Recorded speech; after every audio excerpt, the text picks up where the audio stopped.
Paper Writing Club. Week 2. Paper Outline and Introduction.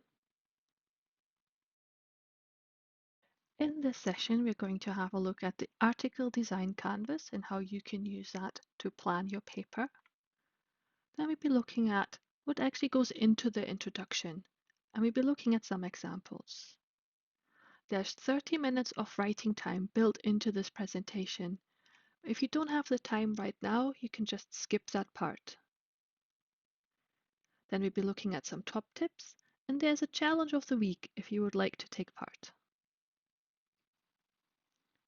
The Article Design Canvas from Academic Toolkit is a great way to get started with your paper.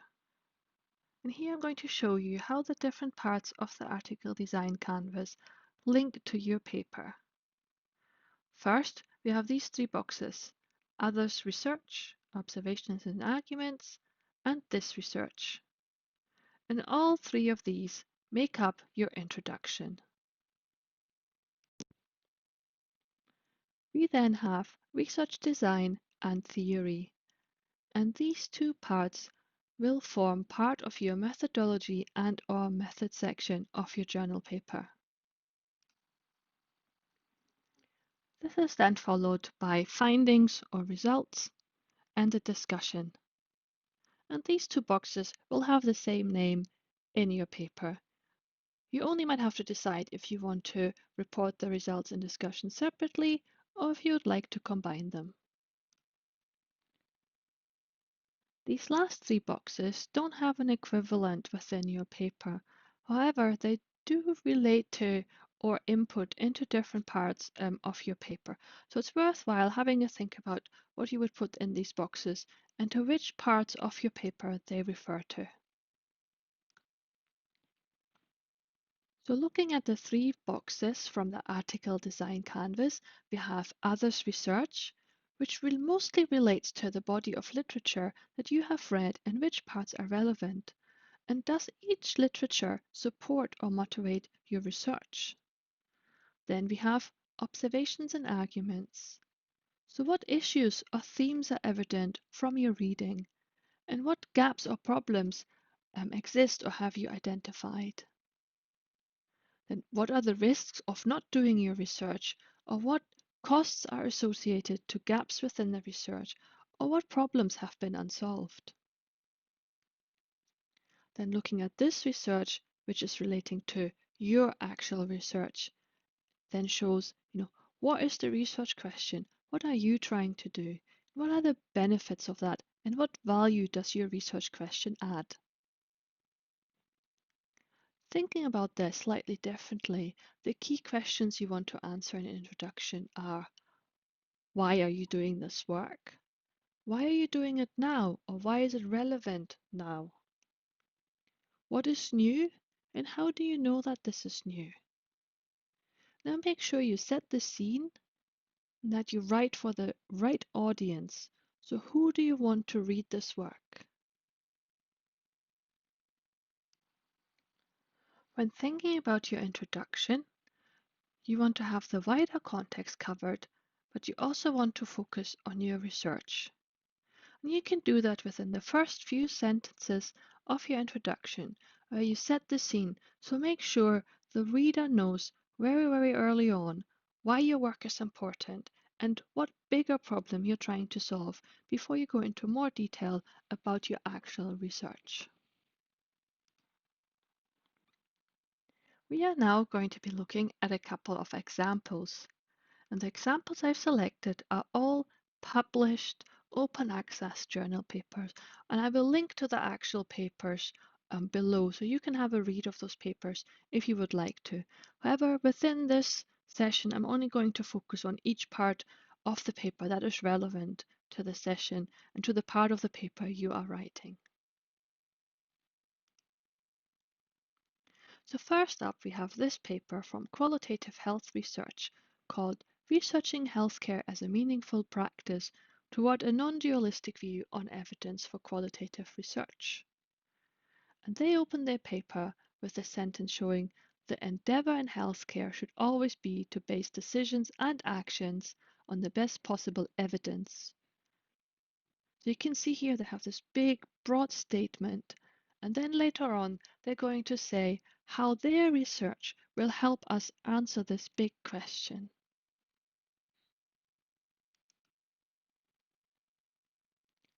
Our second example is a paper from the Journal of Structural Geology, and this is called Potential Formation Mechanisms of Early Diagenetic Displacive Veins in the Permian Boda Claystone Formation. Here you can see that they numbered their introduction, and if you have your introduction or your other sections numbered or not will depend on the journal, so it's worth checking out what format they require.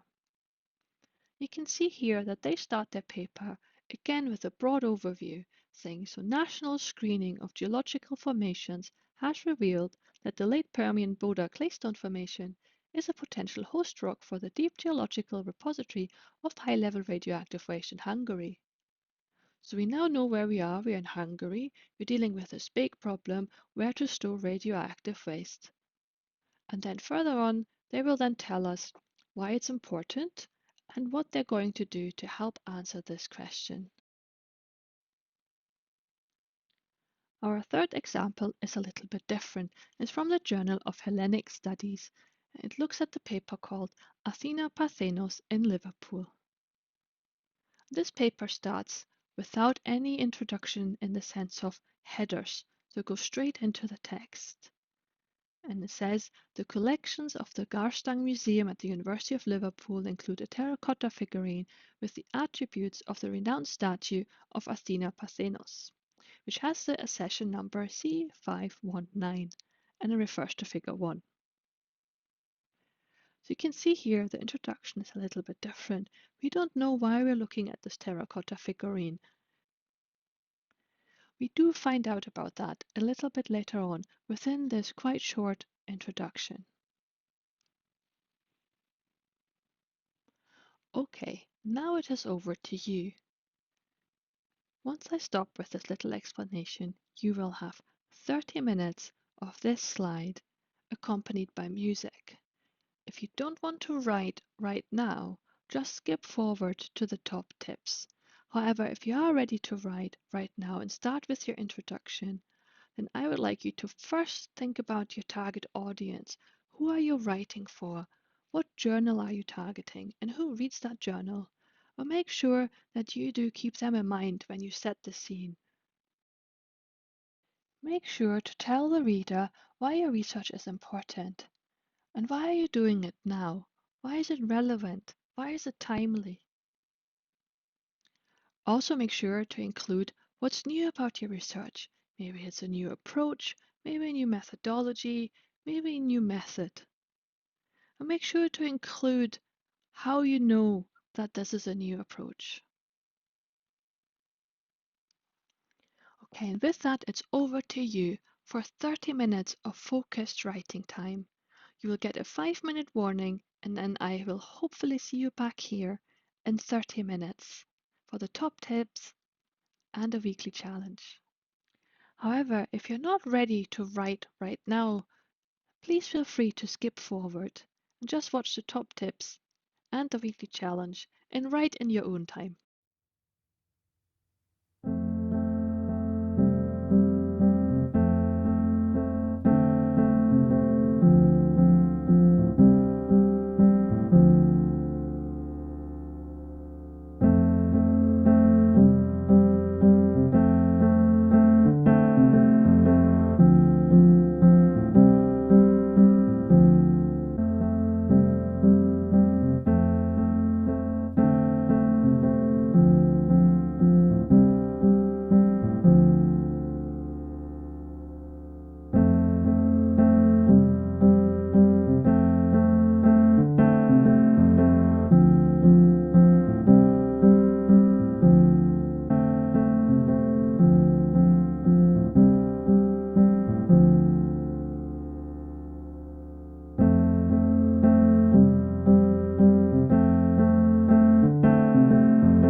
5 more minutes left of your writing time, so make sure you slowly come to a finish and make sure you save your work before we start with our top tips and the weekly challenge.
writing time.